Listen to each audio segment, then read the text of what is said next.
In today's video, I'm going to teach you how to change font size in Wix. Whether you're updating a heading, fixing text that looks too small, or just trying to make your site easier to read, adjusting font size in Wix is quick and straightforward. I'll walk you through each step slowly so you can follow along in your own editor. First, go ahead and log into your Wix account. Once you're logged in, you'll land on your main dashboard.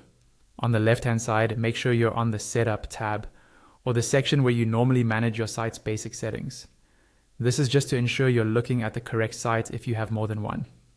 Now, look towards the top right corner of the dashboard. You should see a button that says Edit Site. Click that, and Wix will open your site editor in a new page or tab. Give it a moment to load. This is where you'll make all your design changes, including editing your fonts. Once the editor is open, navigate to the page and section where the text you want to change is located. Move your mouse over the text box whose font size you want to adjust and click on it once. When you select the text box, a small floating toolbar will appear close to it. This toolbar is your quick access to basic text options. On that floating toolbar, find and click the option labeled Edit Text. As soon as you click it, a larger text settings panel or pop-up will open on the side of the screen. This is where you'll see detailed controls for that specific text element. Inside the text settings, look for the section labeled Font Size. Here, Wix usually gives you two ways to adjust the size: a slider that you can drag left or right, and a numerical input where you can type in an exact value.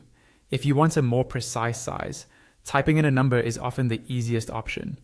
If you're just experimenting to see what looks good, slowly drag the slider and watch how the text on your page changes in real time. Take a moment to preview how the new font size affects your layout. Make sure your headings stand out clearly and that your paragraph text is readable on both desktop and mobile views. If something doesn't look right, simply adjust the size again until you're happy with it. And that's it. Once you're satisfied with the new font size, remember to save and publish your site so your changes go live.